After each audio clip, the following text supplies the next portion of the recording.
오늘 설교 제목은 간단한 것 같지만 조금은 무겁기도 할 수 있고 좀 진지한 그런 제목입니다. 하나님께서 진정 요구하는 것이 무엇일까? 이런 건데요. 모세가 이스라엘 백성들에게 이렇게 묻고 있습니다. 하나님께서 네게 요구하는 것이 무엇이냐? 이미 성경을 읽었지만 한마디로 요약하면 경외와 사랑이라고 말할 수 있습니다. 하나님을 경외하고 하나님을 사랑하는 것이다. 이렇게 하라는 거죠. 이 두 가지는 우리 신앙의 근본입니다. 잘 알고 있는 말씀입니다, 사실. 그런데 이 두 경외와 사랑 다음에 연결되는 문장이 참 중요합니다. 저 도입 부분에 조금은 생각을 할 수 있는 문장을 제가 말하게 돼서 죄송하긴 하지만 좀 잘 들으시면서 깊이 생각해 보시기를 바랍니다.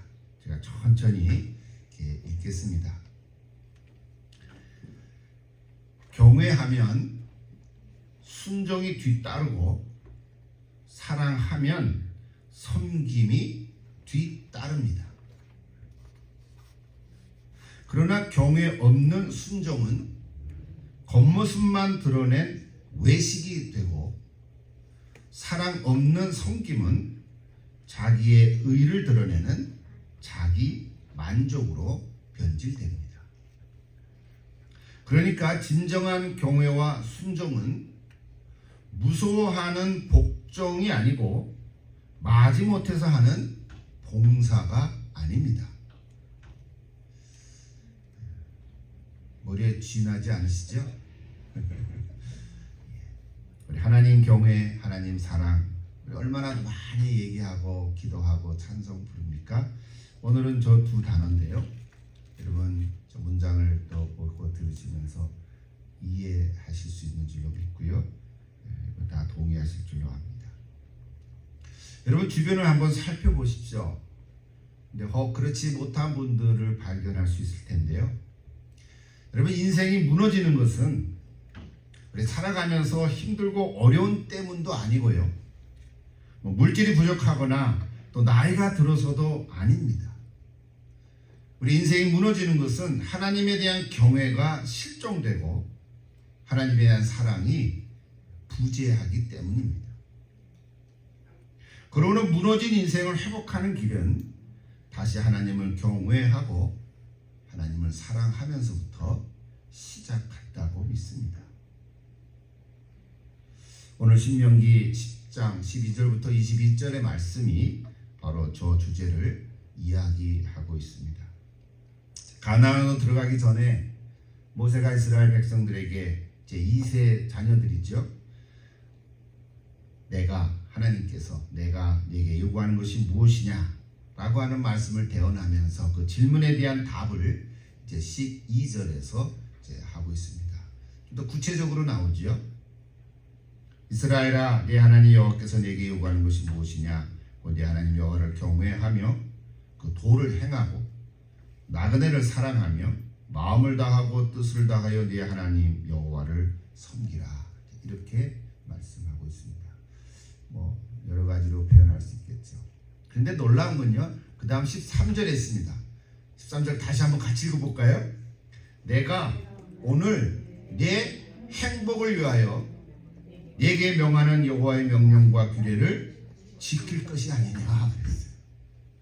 하나님께서 우리에게, 이스라엘 백성들에게 요구하시는 것이 하나님 경외와 사랑이라고 요약할 수 있는데 그것은 너희의 행복을 위해서 한다는 거예요. 여러분 행복하고 싶지 않습니까? 네. 행복하시려면 하나님을 경외하시고 하나님을 사랑하십시오. 이미 여러분이 하나님을 경외하고 하나님을 사랑하신다면 여러분은 이미 행복한 사람인 줄로 믿습니다. 이제 새해가 돼서 한 달이 됐는데 해피 뉴 이어 우리가 또 여전히 할 수 있겠지만 진정한 복은 하나님께서 주십니다. 그리고 하나님 경외하고 하나님을 사랑하는 것이 행복의 비결입니다. 여기 13절에 나오는 행복이라는 단어를 좀 찾아봤습니다. 히브리어로 레토브라는 단어를 썼더라고요. 레토브. 근데 저 토브라는 단어는요, 창세기 1장에 보면 하나님께서 천지를 창조하실 때 6일 동안 보시기에 좋았더라, 보시기에 좋았더라, 그런 단어를 쓰시잖아요. 근데 보시기에 좋았더라고 하는 그 좋았더라는 단어가 바로 토브라고 하는 히브리 단어가 똑같은 단어예요. It was good. 그런 거예요. It was good. 아까 우리 당신을 향한 노래의 가사에도 보면은 좋았더라 그런 가사가 있었죠. It was good. 참 좋다. 하나님께서 우리를 보실 때 참 좋구나, 참 좋다, 그런 거예요. 천지를 창조하실 것만 좋은 게 아니라 우리를 만드시고 나서도 심히 좋았더라 이렇게 말씀하셨거든요. 근데 오늘 여기에 너희 행복을 위해서라는 그 행복의 단어가 터브라고 하는 단어를 쓴 거예요. 똑같은 단어예요.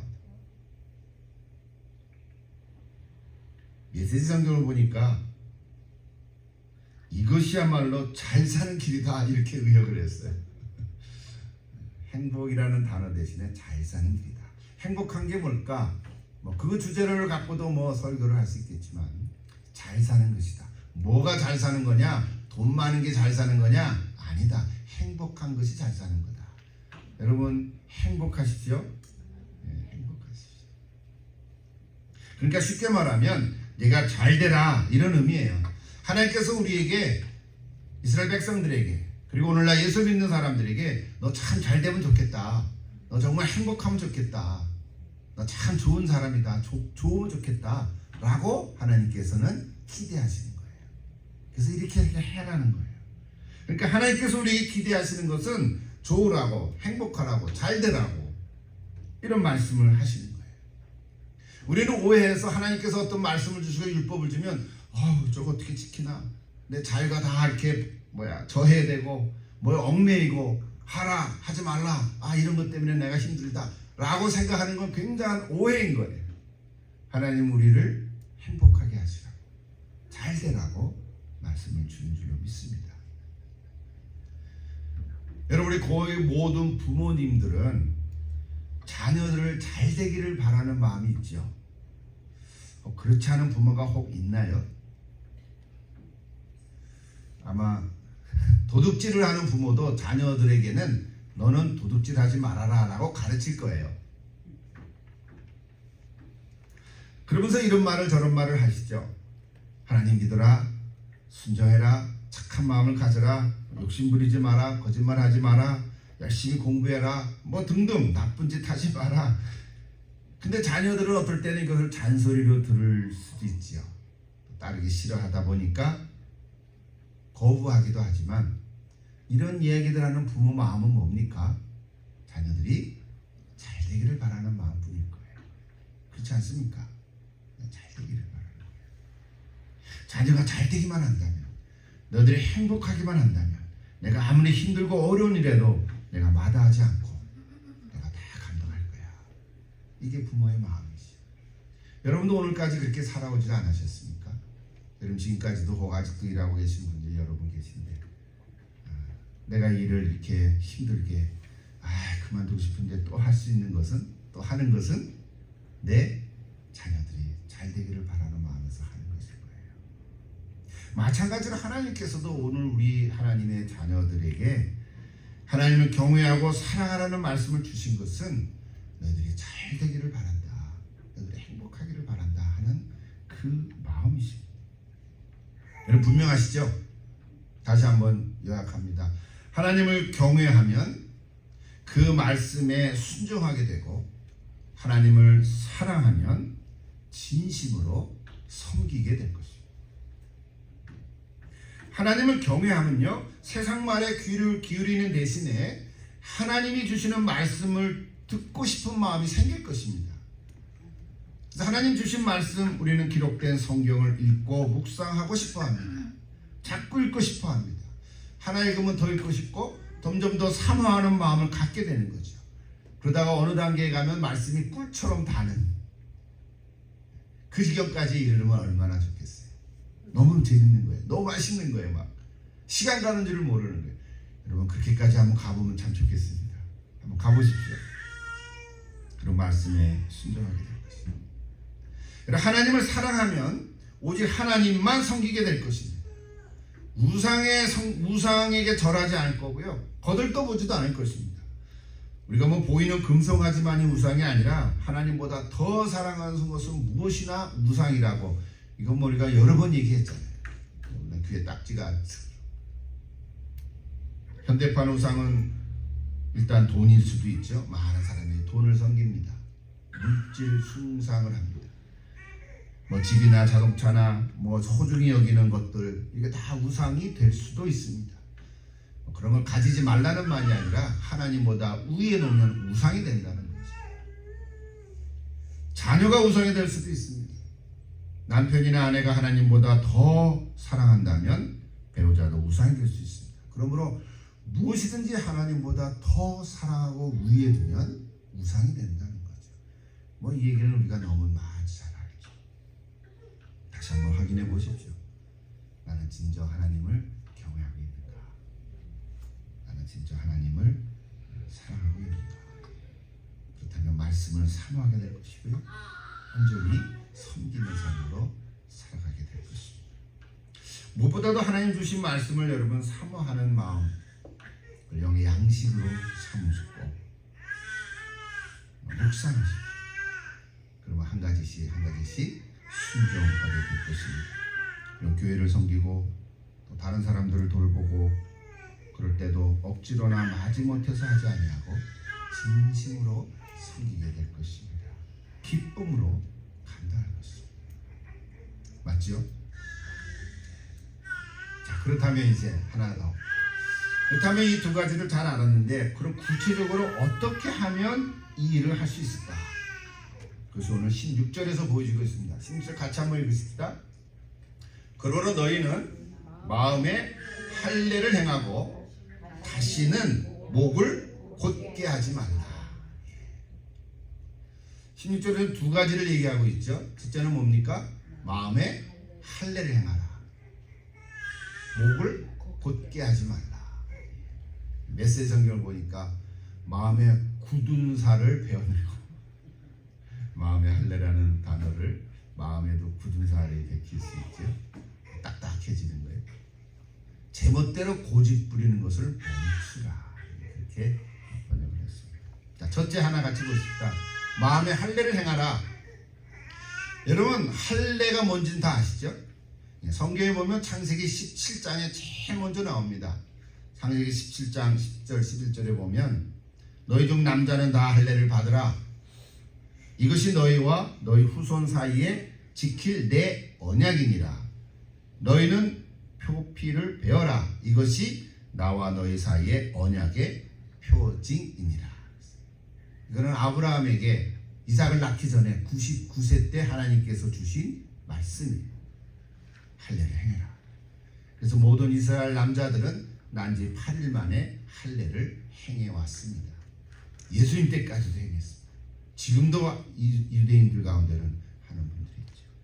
현대식으로 말하면 남자아이의 그 생식기 표피를 짧게 자르는 간단한 외과 수술이라고 볼 수 있어요. 요즘이야 거의 모든 사람이 다 위생상 건강상 다 하죠. 그러니까 그거 가지고 무슨 하나님의 택함을 받았다, 언약의 표징이다 이렇게 말할 수는 없죠. 다 하니까. 그때 당시는 남자만 했잖아요. 근데 놀랍게도 오늘 말씀에는 뭐예요? 마음의 할례를 행하라. 육체의 할례를 행하는 것은 그때 당시부터 시작이 돼서 모든 남성들이 다 했지만 마음의 할례를 행하라는 것은 여성도 포함이 됩니다. 모든 사람이 다 마음의 할례를 행해라. 이 말은 그냥 간단히 얘기하면 마음을 새롭게 하라는 거죠. 마음을 새롭게 하라. 우리의 지정의 생각과 감정과 의지를 온전한 마음으로 하나님 앞에 나아가라. 말씀에 순종하라는 것입니다. 얼마 전에도 제가 인용했는데 로마서 12장 2절의 말씀이 바로 그 얘기를 해주고 있죠. 너희는 이 세대를 본받지 말고 그다음 뭐예요? 오직 마음을 새롭게 하는 것, 변화를 받아 하나님의 선하고 기뻐하시고 온전한 뜻이 무엇인지 분별하라. 그랬죠. 여기 마음을 새롭게 하는 거가 마음의 할례를 행한다. 이렇게 그대로 이해해도 됩니다. 여러분 마음에 새기십시오. 제가 설교를 준비하면서 뭐 굳이 할례를 어떻게 뭐 설교할 기회가 없었는데 오늘 말씀이 나왔으니까 간단히 성경을 좀 소개하고 싶습니다. 구약의 세 군데, 신약의 세 군데. 성경에 할례라는 말이 참 많이 나오거든요. 제가 몇 군데 좀 소개하겠습니다. 오늘 신명기 읽었는데 신명기 30장 6절에 가보면 나중에 모세의 마지막 설교, 세 번째 마지막 설교 때 제목을 복 있는 자, 복 받는 길 뭐 이렇게 붙일 수 있는 건데요. 주전 1410년경에 한 말씀입니다. 30장 1절부터 8절까지 다 나오는데 6절만 제가 소개합니다. 네 하나님 여호와께서 네 마음과 분명히 얘기하죠. 네 자손의 마음에 할례를 베푸사 너로 마음을 다하여 뜻을 다하며 네 하나님 여호와를 사랑하게 하사 너로 생명을 얻게 하실 것이며 이렇게 얘기하고 있습니다. 마음의 할례를 베푸시는 분은 하나님이십니다. 율법의 육체의 할례를 행하는 사람은 누구예요? 사람들이죠. 뭐 꼭 외과 의사가 아닐 수도 있죠. 누구나 할 수 있지만 마음의 할례를 베푸시는 분은 하나님이시죠. 또 여호수아 5장 2절과 9절에 보면 이제 가나안 땅으로 들어갔죠. 들어간 다음에 5장 2절부터 9절 사이에 나오는 구절들인데요. 이스라엘 백성들이 길갈에서 여호수아의 지도로 할례를 받게 됩니다.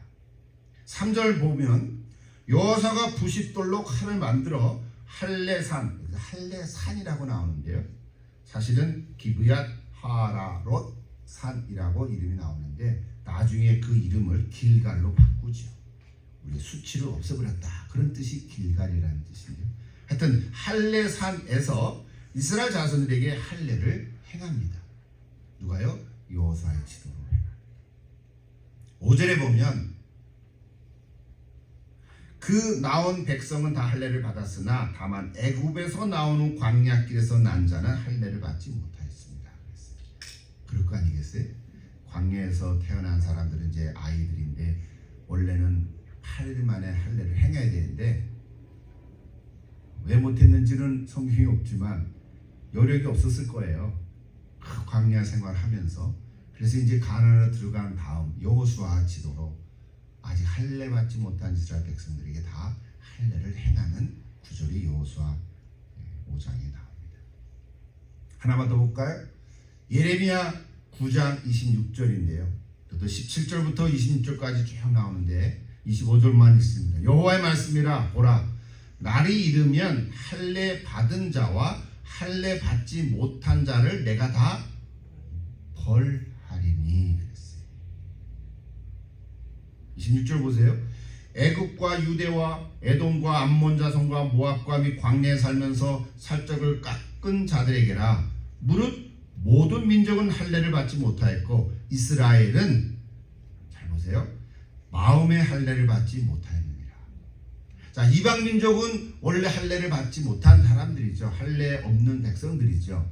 그거 우리가 잘 알죠. 그런데 이스라엘 백성들은 할례를 받았죠. 할례를 행했어요. 육체 할례를 행했는데 예레미야 9장에 가보면 이스라엘 백성 너희들은 마음의 할례를 받지 못하였느니라 그랬어요. 그러니까 이때부터 벌써 뭐냐면 할례를 받았거나 할례를 받지 않았거나 할례를 받은 이스라엘 백성이거나 할례를 받지 못한 이방 민족이거나 다 하나님께서는 벌할 것이다. 이스라엘 백성들은 뭘 해야만 했습니까? 마음의 할례를 받아야만 했는데 그건 못했다는 거예요.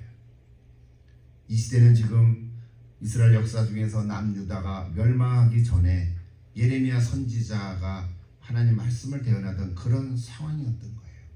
우상 숭배를 너무 많이 해서 이제 하나님께서 이스라엘 백성들을 북이스라엘 먼저 멸망하게 하고 이제 남유다들 멸망하기 전에 예레미야 선지자가 얘기한 거예요. 핵심은 뭐예요? 할례가 중요하지 않다는 거예요.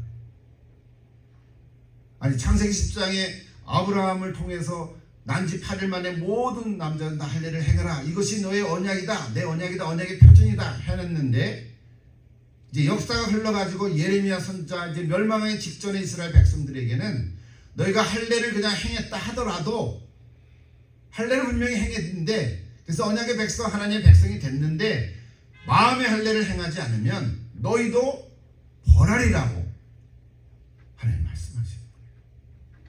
그래서 이제는 바울의 표현을 보면 할례를 받은 할례당이나 할례를 받지 않은 무할례당이나 할례당이나 무할례당이나 예수를 믿지 아니하면은 구원이 없느니라. 이렇게 신약 성경에 얘기를 하는 거죠. 우리는 이것도 다 이해할 수 있어요. 그러나 오늘 신명기 말씀 읽으니까 이해하는 거예요. 아, 할례가 이런 거구나. 신약 성경의 예를 세 가지만 빨리 들을게요. 사도행전 7장 5절 51절에 가보면 스데반 집사가 공회 중에 앉은 사람들에게 즉 공의회 의원들에게 하는 말입니다. 7장 전체가 스데반의 설교죠. 51절에 보면 목이 곧고 마음과 귀의 할례를 받지 못한 사람들아 그랬어요. 이들이 공의회 의원이라 할지라도 재판 자리에 앉아있는 자라 할지라도 요즘 말로 하면 국회의원이라 할지라도 지위가 높은 자라 할지라도 권력 있는 자라 할지라도 마음의 할례를 받지 못한 자들아 라고 스데반 집사가 정확하게 그리고 강하게 분명하게 말씀하고 있는 거예요. 자들아 너희도 너희 조상과 같이 항상 성령을 거스르는도다. 이제 신약에 넘어와서는 이런 표현들을 많이 쓰지요. 즉 마음의 할례를 받지 못하면 여기는 귀에도 할례를 받지 못한다 그랬어요. 귀에도 어떻게 할례를 받나요? 귀 조금 자르면 되나요? 아닌 거죠. 마음과 귀의 할례를 받지 못한 너희들아 성령을 거스린다. 무슨 얘기예요? 마음의 할례를 받지 못한 자는 성령을 거스르게 된다는 거예요. 하나 더 로마서 2장 29절을 가볼까요? 오늘은 로마 교회에 보낸 바울의 편지인데요. 오직 이면적 유대인이 유대인이며 할례는 마음에 할지니 영에 있고 율법 조문에 있지 아니한 것이라. 그 칭찬이 사람에게서가 아니요 다만 하나님에게서니라 그랬습니다. 마음의 할례는요 영으로 하는 거예요. 영에 하는 것이. 다 이제 종합적으로 보면 잘 이해가 되죠. 마음의 할례를 행하는 것은 마음의 할례를 행하지 않는 자는 성령을 거스르는 거죠. 그래서 마음의 할례를 행한 자는 영에 성령께서 하시는. 마지막 골로새서 2장 11절 하나 보십시오. 또 그 안에서 너희가 손으로 하지 아니한 할례. 손으로 하지 아니한 할례가 뭐예요? 마음의 할례인 거죠. 할례는 손으로 하는 거죠. 그러나 손으로 하지 아니한 할례를 받았으니 누가? 너희가 그리스도 안에서 너희가 마음의 할례를 받았으니 곧 육의 몸을 벗는 것이요 그리스도의 할례니라. 그러니까 신약 성경에 나오는 할례의 말들을 다 종합해 보면 특별히 마음의 할례를 행하는 말씀이 굉장히 강조되고 있죠. 이제 구약 이스라엘 백성들의 육체적인 할례에 대한 것을 기본적으로 갖고는 있지만 마음의 할례를 행하라고. 마음의 할례는 하나님께서 행하시는 거고 마음의 할례를 행하지 않으면 성령을 거스리는 것이고 그리고 마음의 할례를 행한 자는 그리스도의 할례라고까지 말하고 있습니다. 좀 정리가 되죠? 좀 정리를 해보십시다. 우리 구약에 할례라는 얘기가 나왔으니까 우리 신약에 사는 사람들은 뭐라고 많이 대체를 얘기합니까? 세례라고 말하죠. 할례하고 세례는 전혀 다른 건데, 전혀 다른 단어인데, 그리고 내용이 전혀 다른 건데, 성경은 할례를 받은 이스라엘 백성과 세례를 받은 예수 믿은 사람들과 같이 의미적으로 이야기를 합니다. 그래서 물로 세례를 받는 것이 참 중요하지만 마음으로 세례를 받는 것도 굉장히 중요합니다. 내가 예수를 믿고 마음으로 시인하고 고백해야 세례를 받는 건데, 내가 예수 믿는 고백이 없이 그냥 어떤 예식으로 물로 세례를 받는 경우도 종종 있습니다. 그래서 어떤 분은 심지어 내가 옛날에 세례 받았는데 내가 세례의 의미도 모르고 받았어요. 그리고 세례 받은 자로서 어떻게 살아가는지도 몰라. 난 다시 세례 받고 싶어요. 이런 분도 제가 몇 번 들어봤어요. 다시 세례 받고 싶대. 그럼 줘야 될까요? 말아야 될까요? 세례 한 번 받으면 안 줘도 되죠. 그런데 본인이 원하면 줘도 되는 거죠. 특히 유아세례를 받은, 어렸을 때 부모의 신앙으로 유아세례를 받은 갓난 아이들이 장성해서 자기의 의지를 가지고 나도 세례 받고 싶어 할 때는, 교회는 너 유아세례 받았으니까 안 받아도 돼 그러는 것보다는 지혜롭게, 그래 너가 정말 그런 각오가 있고 내가 마음으로 세례를 받는 게 중요한 거야.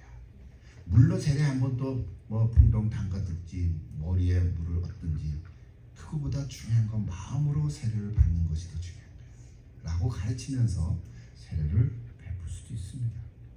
그래서 우리가 성령 세례라는 말로도 쓸 수가 있습니다. 조금 다른 건 아니지만 어쨌든요, 마음으로 할례를 행하라는 것은 성령님의 역사로 우리의 마음을 새롭게 함으로 영으로, 성령으로 따라서 살아가라는 의미입니다. 성령이 아니고서는 예수를 주라 시인할 수 없다고 우리가 잘 알죠. 예수를 주로 시인하였으면 이미 성령님이 내 안에 거하십니다.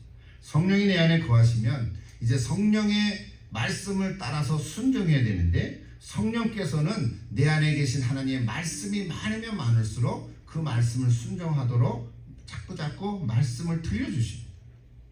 성령은 내 안에 계시지만 말씀이 있어야 돼요. 여러분, 내 안에 하나님의 말씀이 단 몇 구절이라도 있을 때 성령께서 그 말씀을 통해서 내게 말씀해 주십니다. 그럼 내가 순종할 수 있는 힘이 생깁니다. 여러분, 몇 구절이라도 그것이 내 것이 돼. 그래서 그 말씀을 붙들고 순종할 힘을 얻게 되는 것입니다. 처음에는 몇 구절 시작했지만 점점 많아지면 풍성한 열매로 살아갈 수 있을 줄로 믿습니다. 여러분, 세례 받으셨지요? 이제 트랭은 이번 부활절날 받고 그 아기 유아세례 받을 기도하고 기획하고 있는데요, 말씀을 통해서 여러분 성령의 역사하심으로 날마다 새로운 삶으로 살아갈 수 있기를 기도합니다. 마지막 두 번째 볼까요? 자, 다시 16절을 돌아가 보겠습니다. 첫 번째, 마음의 할례를 행하라. 조금 시간을 들여서 제가 말씀을 드렸는데 여러분 할례에 대해서 잘 정리하시기 바라고요. 두 번째는 뭐라 그랬어요? 목을 곧게 하지 마라. 저건 무슨 뜻일까요? 목을 곧게 똑바로 틀으면, 목이 곧아야지 뭐 이렇게 흐물하면 안 되죠. 또 목을 곧게 하라. 재미난 표현이에요.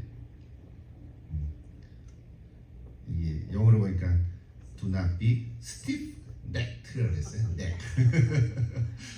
목을 뻣뻣하게 하지 마라. 그런 거죠. 뻣뻣하게 서지 마라. 이제 기부스, 보통 기부스, 목이 기부스했다고 좀 은어적으로 얘기하죠. 일종의 고집불통. 고집불통이라는 단어 아시죠? 똥꼬집. 뭐 이렇게 표현할 수 있어요. 세번역을 보니까 다시는 고집을 부리지 마십시오. 그렇게 표현했어요. 목을 곧게 하지 말라는 것을 고집을 부리지 말라. 자, 이 구절은 하나님의 말씀과 그 뜻에 대해서 전혀 굽힐 줄 모르는 어떤 인간의 패역한 고집이나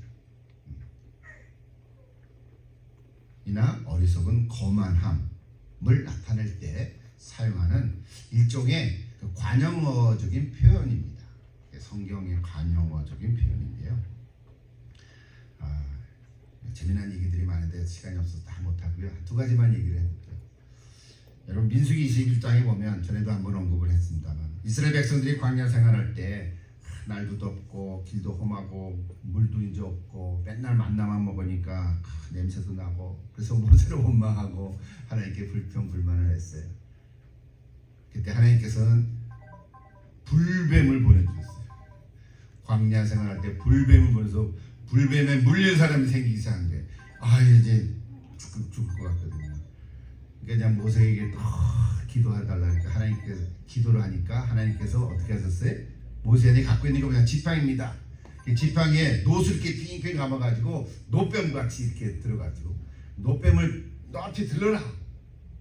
그리고 백성들에게 뭐라 그랬어요? 이 노뱀을 보면 불뱀 몰린 사람이 날 것이다 그랬다고요. 근데 그 말을 듣고 쳐다본 사람은 났는데 고집을 피우고 쳐다보지 않은 사람은 안 난 거예요. 세상에 그런 게 어딨냐. 내가 불뱀을 물렸는데 뭐 약을 주든지 뭐 약초를 어디서 구해가지고 발라야지 노뱀을 만들어가지고 저걸 쳐다보면 저게 뭔데. 저게 노수로 칭칭 가면 그 지팡이에 노뱀을 보고 저거를 쳐다보라니 말도 되냐. 그래서 안 본 사람은 죽었어요. 근데 어떠한 남자가 불뱀에 물렸는데 안 봤어요. 고집이 세가지고. 근데 그 옆에 아내가 좀 봐라야. 안 본다. 보라니까. 안 본다. 바라마. 안 볼 거다. 그러다가 아내가 그 남편의 목을 잡고 휙 돌려버렸어요. 보기는 봤는데 그래서 불뱀이 걸린 게 났어요. 났는데 목이 그만 다시 안 돌아오는 거예요. 아, 이건 성경에 없는 얘기예요. 성경에 있는지 찾아보지 마세요. 이거 지어낸 얘기예요. 고집이 얼마나 세냐. 근데 사실은요, 그냥 우스갯소리지만 신약적으로 얘기하면 십자가에 달려 들어가신 예수 그리스도, 그 예수님이 흘리신 피를 믿으면 내가 지은 죄가 다 깨끗이 씻겨질 거야. 예수 믿으라. 그런데도 안 믿는 사람이 얼마나 많습니까? 그럼 어떻게 해야 돼요? 뭐가지 팍 되고 와 예수 믿어. 자 십자가 앞에 탁 닦아놓고 무릎 꿇어. 그러면 될까요? 참 예수 믿는다는 게 은혜입니다. 내가 믿음 생활 제대로 못하는 거는 각자 조금씩 차이가 있겠지만 중요한 건 내가 예수님 바라보고 십자가에서 흘리신 그 피가 내 죄를 용서해 주시고 나를 구원해 주신 분이시다. 그거 믿으면 내가 구원받는 하나님의 자녀가 된 거잖아요. 그 다음부터 점점 변화되는 거겠지. 여러분 이런 얘기하는 거 얼마나 많은지 몰라요. 사무엘상 15장 23절을 보면 하나님 앞에서 자신의 고집을 내세우는 것은 심지어 사신 우상에게 절하는 것이라고 말했어. 누구한테 한 얘기에? 사울 왕에게 하는 거예요. 사울 왕이 얼마나 고집이 있어요. 처음엔 잘 시작을 했는데 자기 생각대로 갔어요. 결국은 나중에 다 깨어졌죠. 열왕기상 18장에 보면 북을살의 아합 왕도 역시 고집이 센 왕이었고요. 역대하 16장 10절에 보면 남유다 아사 왕은 참 선한 왕으로 시작했는데요. 자기를 책망하는 선지자의 말을 듣지 않고 고집을 피우다가 오히려 옥에 가둬버렸어요. 그래서 그거를 하나님이 악하게 여기셔서 발에 병을 갖게 했죠. 그래서 발에 병이 걸렸으면 어떻게 해요? 하나님 낫게 해주세요. 기도하면 낫게 해주실 텐데 하나님께 간구하지 않고 왕에는 의사만 찾았어요. 의사만 치료하게 했어요. 계속 치료하다가 그만 발에 병에 걸려가지고 그래서 그냥 조금 알았어요. 자세한 얘기는 다 역대하에 나오죠. 여러분 구약 성경에 고집 센 사람이 참 많습니다. 구약에만 있을까요? 신약에도 있고요. 옛날에만 있을까요? 오늘도 있을 수 있죠. 하나님 말씀에 자기의 생각을 굽힐 줄 모르는 고집, 이것이 바로 정의이야기입니다. 열왕기하 5장에 보면 아람 왕의 군대 장관, 지금은 시리아 나라인데 아람 왕의 군대 장관, 요즘은 시리아 군의 총사령관인 나만 장관이라는 사람이 있었어요. 여러분들 이 스토리 잘 아시죠? 근데 문둥병 나병에 걸렸습니다. 그때 이스라엘 땅에서 사로잡혀온 어린 여자 소녀가 우리 땅에 엘리사 선지자가 있는데 그 선지자를 만나면 나병도 고친 걸 제가 봤습니다. 그 선지자를 찾아가면 나병을 고칠 것입니다. 그랬더니 이 나만 장군이 부하를 데리고 엘리사 선지자 가서 갔는데 엘리에서 선지자가 미리 잘 알고는 나가보지도 않고 자기 사자를 보내가지고 요단강 강물에 가서 7번 몸을 씻어라. 그러면 네 병이 나을 것이다. 이렇게 얘기하고 말았어요. 그러니까 남한장을 생각할 때 뭐예요? 뭐 건방진 놈이 다 있나? 야, 요단강 같은 것이 우리나라에는 없는 줄 아냐? 그보다 더 좋은 게 얼마나 많은데 내가 말 듣고 너를 찾아왔는데 난 이렇게 대해? 그냥 씩씩거리면서 갈라 그러다가 그래도 그 신하가 아유 장군님 그래도 여기까지 먹기로 왔는데 믿자 본전 아닙니까? 엘리사 선자가 말하니까 그래서 가서 요단강물에 한번 목욕합시다. 목욕해 봅시다. 설득해서 가서 요단강물에 7번 담갔더니 어떻게 됐어요? 나병이 나왔어요. 이런 게 어리석은 거만한 나우한 장군의 이해입니다. 자, 들어가십시다. 우리는 하나님을 경외하고 사랑하는 것이 무엇인지 이제 잘 깨닫게 됐습니다. 근데 경외하면 순종할 줄 알아야 되고 사랑하면 섬길 줄 알아야 됩니다. 전혀 굽힐 줄 모르는 고집을 피우거나 어리석게 거만함을 행하면 경외할 수 없고 사랑할 수가 없습니다. 마음의 할례를 행하고 목을 곧게 하지 않도록 해라. 이것이 두 가지 비결을 얘기해 주신 것입니다. 아까 메시지성경 16절 보니까 마음의 굳은 살 베어내고 제멋대로 고집 비우는 것을 멈추라 그러죠. 마음의 굳은 살 얘기하고 마칠게요. 마음의 굳은 살이 뭘까? 나만의 생각으로 형성된 어떤 가치관, 내가 가득 찬 내 생각이죠. 이거 참 게 풀어지지가 않아요. 저도 어떤 사람 많이 만나는데 말씀을 얘기하고 이렇게 달래기도 하고 좀 강하게 얘기하기도 하고 처음에 듣는 것 같은데 다시 돌아가요. 용수철처럼 자기 생각으로 돌아가는 거 말이에요. 몇십 년을 거기서 굳어 있기 때문에 이 마음에 굳은 살이 안 빼게 되는 거예요. 방법은 뭐예요? 수술하는 것밖에 없어요. 수술해서 잘라내야지. 고통이 있겠지만 그래도 하나님의 은혜가 있으면 굳어버린 그 생각이 새롭게 바뀌어질 줄로 믿습니다. 이것이 마음의 할례죠. 제멋대로 부린 고집, 이거는 내 안에 자리 잡혀 있는 자존심인데 또 내려놓아야 할 것입니다. 그래서 겸손한 것입니다. 자, 이제 우리는 그래서 다른 사람을 섬기며 사랑하게 될 것입니다. 이 말씀을 예수님께서도 마태복음 22장 37절에서 인용하셨죠. 내 마음을 다하고 마음을 다 목숨을 다하고 뜻을 다하여 주 너의 하나님을 사랑하라 하셨으니 이것이 그거 첫째 되는 계명이요. 둘째는 그와 같으니 내 이웃을 내 자신같이 사랑하라 하셨으니 이 두 계명이 온 율법과 선지자의 강령이니라. 잘 아시죠? 이 말씀은 한 율법사가 예수님께 와서 율법 중에서 어느 계명이 크니까 하는 질문에 대한 답으로 주신 거죠. 요약하면 하나님 사랑과 이웃 사랑이죠. 너무 잘 알죠. 근데 예수님께서도 이 말씀을 하셨어요. 하시면서 예수님은 우리에게 세 계명을 주셨어요. 세 계명은 뭡니까? 하나님 사랑과 이웃 사랑이 아니고 무슨 사랑이죠? 서로 사랑이에요. 내가 너희를 사랑할 것 같이 너희도 서로 사랑하라. 이것이 예수님이 우리에게 주신 세 계명. 요한복음 13장 34절에 나옵니다. 그리하면 율법을 이루게 될 것이라고요. 오늘 우리가 신명기 말씀을 통해서 하나님께서 진정 요구하시는 것이 뭘까? 하나님께서 기대하시는 것이 뭘까? 하나님 경외와 하나님 사랑이라고 정리했습니다. 경외하면 순종할 수 있고 사랑하면 섬길 수 있습니다.